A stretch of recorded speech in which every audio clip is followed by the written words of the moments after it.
So I'd like to finish off lecture number 14 talking about the photographers of the American social landscape. Starting with a photographer named Helen Levitt. Levitt grew up in Brooklyn in New York City, dropped out of school, and taught herself photography while working for a commercial photographer. She taught some art classes to children in 1937 and eventually became intrigued with the transitory chalk drawings that were part of the New York children's street culture of the time, and certainly part of all children's street culture as far as I'm concerned. She purchased a Leica camera, a camera very similar to what Henri Cartier-Bresson used, and began to photograph these chalk drawings as well as the children that made them.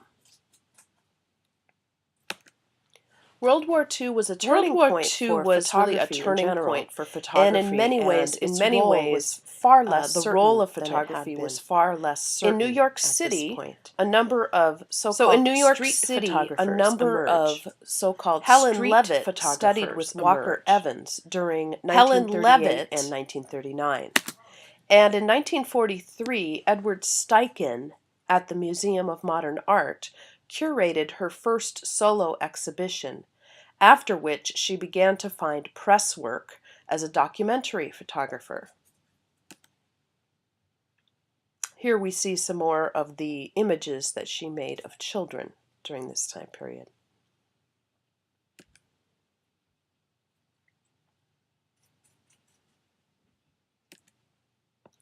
Another photographer I'd like to talk about is a man named Arthur Felig, also known as Ouija. Arthur Felig was a Polish immigrant. He came to the U.S. fleeing anti-Semitism in 1909. He's best known as a candid news photographer whose stark black and white shots documented street life in New York City. Ouija's photos of crime scenes, car wreck victims in pools of their own blood, overcrowded urban beaches, and various grotesque scenes are still shocking to some viewers today. Felig's nickname was a phonetic rendering of the word Ouija, as in Ouija board. And this is apparently due to his frequent arrival at crime scenes, only minutes after the crimes occurred, or fires or other emergencies were reported. In 1938, Felig was the only New York newspaper reporter with a permit to have a portable police band shortwave radio in his car and at home. So hence the nickname Ouija. Ouija used a 4x5 speed Graflex camera with a strong flash and made most photographs at nighttime. He had no formal photographic training, but was a self-taught photographer and a relentless self-promoter. And here's a few more images that he made during this time period. A murder in Hell's Kitchen, a police van. As I said, though he had no formal training and very little knowledge of the photography world, Ouija's work was recognized by the Museum of Modern Art, and he was included in shows there curated by Steichen later in his career. He became somewhat of an art world celebrity. His work inspired the genre of film noir and the films such as Murder, My Sweet and Double Indemnity. The Naked City was a film adaptation of Ouija's 1945 collection of photos.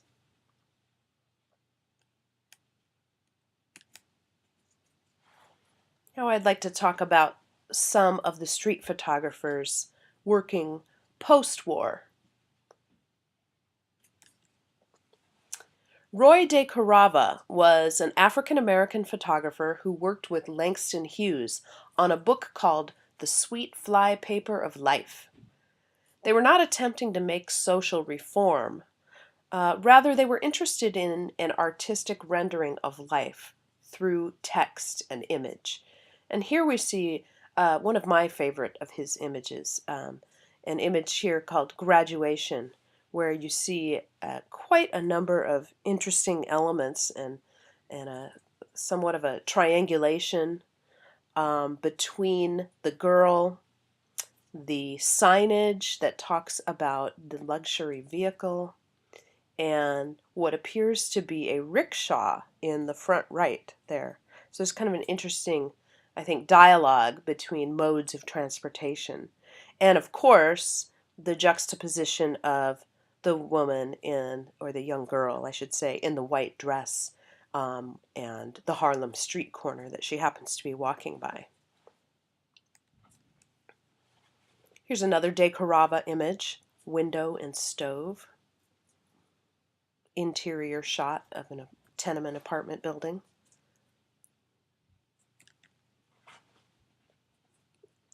And a man coming up the subway stairs in 1952.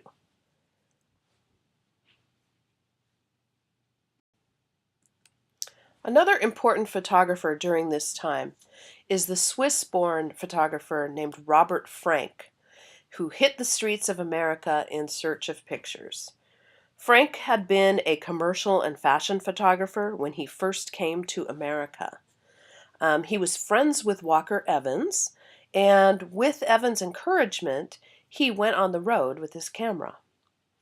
Robert Frank saw a very different kind of post-war America that had not yet been documented.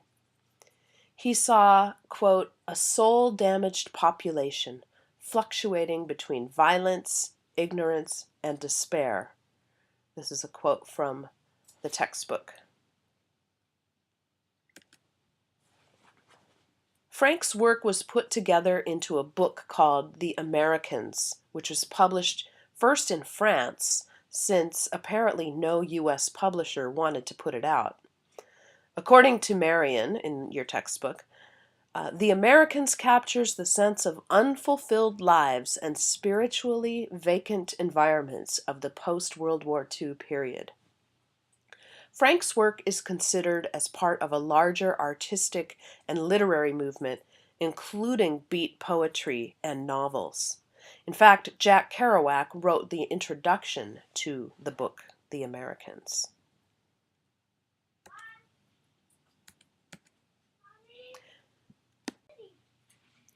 Frank's pictures are often gritty, tilted, and blurred. Rather than the decisive moments of Cartier-Bresson, Frank's images are fairly indecisive, with people who are immobile and stuck in one place, often in the loneliness of their own psyches, as Marion puts it.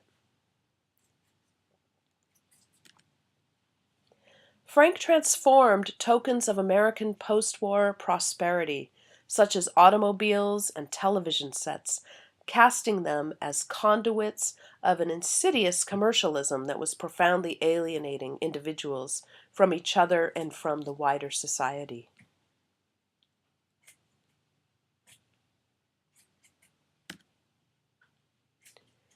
Harry Callahan was a Chicago-based photographer. He made brooding images crammed with stark contrasts and few middle tones. He viewed the city as tense and inhospitable. This image is shot from a low angle, accentuating the encroaching city on the shopping woman. Her floral dress contrasts the concrete and grit of the city. Callahan embraced the so-called snapshot aesthetic, a seemingly uncomposed frame with unusual angles which mimic instantaneous sight.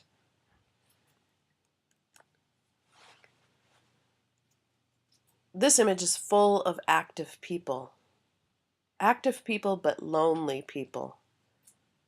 I find this a really interesting image because at first you think of it as a sort of typical urban scene with a lot of people moving around, but there's something quite, as I said, lonely about it, in that each individual seems to be going their separate way and doesn't appear to notice one another at all.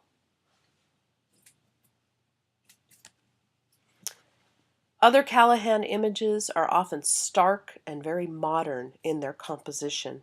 Here we see one of the many images that he made of Eleanor, his wife, in Chicago in 1953.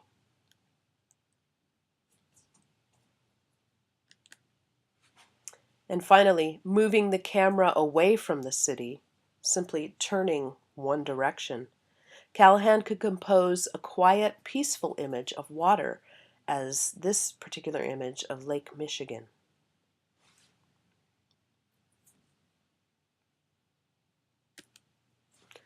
William Klein pioneered a new kind of street photography to represent the fragmented urban chaos that was his subject. He produced work that was grainy, blurry, distorted via wide-angle lenses, fast film, and somewhat unique framing and printing. Notice the unusual cropping of this image where the boy's face is cropped right in the middle of his mouth. Here we see another typical Klein image, the sort of chaos of the frame being entirely filled with people and the focal point, which is the woman here on St. Patrick's Day on Fifth Avenue, appearing completely blurry compared to all the people, apparently men, in the background. And again, another typical Klein image in the movement, the skewed angle, and the very active kind of scene.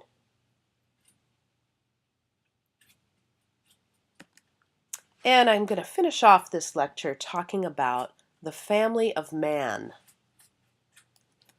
The family of man was a massive photographic exhibition organized by Edward Steichen in 1955 for the Museum of Modern Art. Steichen's intent was to display human values, the commonality of humanity in the face of global nuclear disaster. He selected images according to what he felt were universal themes, such as birth, work, love, and death.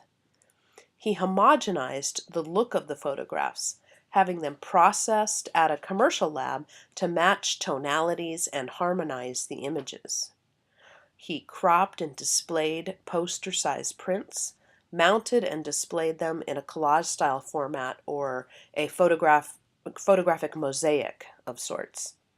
The photographs included were both from well-known photographers such as Dorothea Lange's Migrant Mother, as well as unknown works.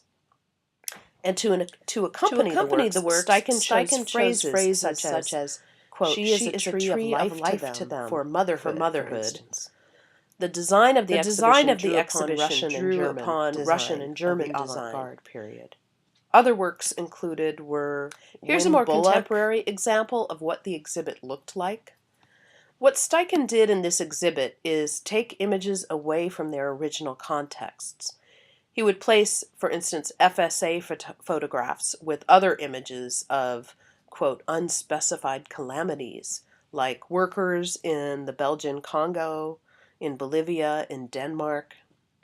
The images were thematically linked, though without explanation of the dramatically different circumstances of labor, for instance.